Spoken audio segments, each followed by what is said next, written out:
Welcome to this explainer. Look, if you're writing code, you probably already know the basic textbook definitions of object-oriented programming.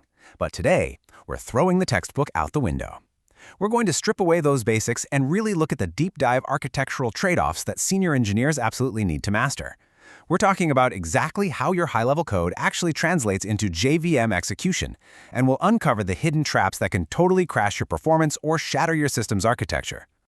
So, let me ask you this. Do you actually know what happens inside the JVM when you call a method? It sounds like a simple question, right? But the answer literally determines whether your application is going to run at raw, native speed, or if it's going to get completely crushed by Megamorphic performance penalties. Understanding this difference is exactly what separates junior coders from senior architects. Okay, let's just jump right into the agenda. We're covering 4 core pillars today. 1. Abstraction. 2. Encapsulation. 3. Inheritance. And 4. Polymorphism. We'll be moving from high-level API design straight down to the bare metal of the runtime environment. Starting with Section 1, Abstraction, Interfaces versus Classes. We'll begin at the surface level. Think of abstract classes as tightly coupled state owners.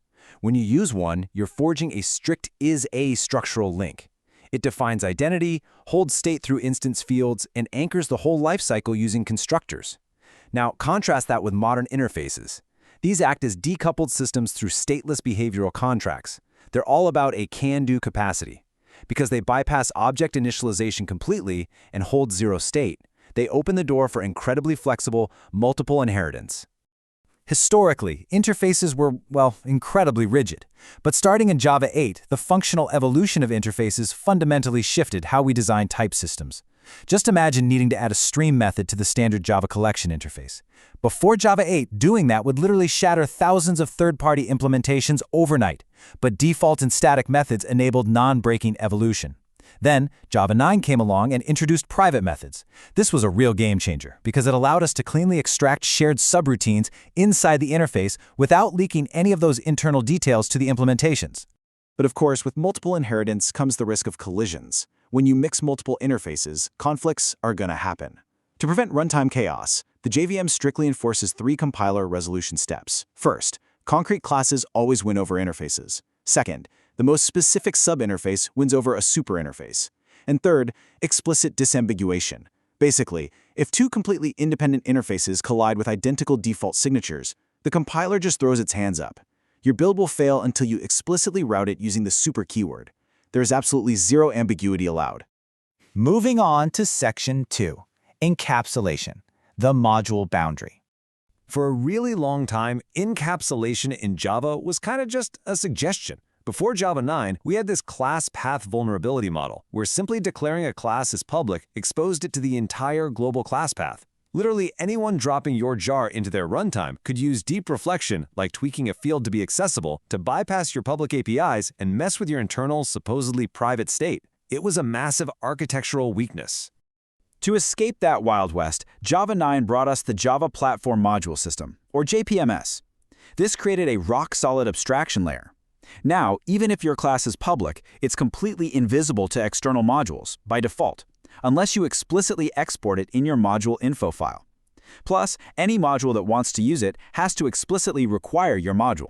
And here is the absolutely crucial senior constraint. Modern JVM runtimes strictly block external deep reflection. Unless you configure a package with an opens directive, your internal framework state is locked down tight. Which brings us to Section 3, Inheritance, and specifically the fragile base class problem. I want you to picture this scenario. You're building a custom set wrapper using subclass inheritance. Let's call it a monitored hash set, just to track how many items get added. You override add and add all to increment a counter and then pass the call to super. Okay, so if you pass a collection of 3 items via add all, your counter should say 3, right? But suddenly it says 6. Wait, why? This is a severe architectural mystery. Why on earth did 3 items result in 6 additions? Well, this brilliantly illustrates the dynamic binding loop trap. Here's what's actually happening under the hood. You call addAll with 3 items, which bumps your counter by 3. Then you call super.addAll.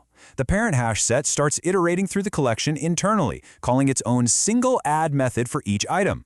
But because of runtime dynamic binding, the JVM jumps right back down to your overridden add method for every single item. The counter increments 3 more times. Your subclass extension just totally broke strict object encapsulation because your child class got chained directly to the parent's internal execution choices. So how do the pros fix this? They avoid subclassing entirely here. Instead, we use the decorator pattern, favoring composition over inheritance. By safely encapsulating the original set as a private instance field, we interact strictly with its root interface contract. We just forward the methods to the decorated set. This guarantees that no hidden self-invocation loops or structural regressions can ever happen. And finally, Section 4, Polymorphism and JVM runtime optimizations. Let's drill down to the metal. At compile time, Java actually has no clue which method logic will execute during a polymorphic call. It just emits a generic instruction. So at runtime, the JVM has to dynamically route it. Step 1, it reads the instance's 64-bit object header. Step 2, it navigates to the concrete class's virtual method table, or vtable. Step 3, it applies an array offset pointer lookup. And finally, Step 4, it extracts the exact executable machine code address. This entire process happens for every single polymorphic method call.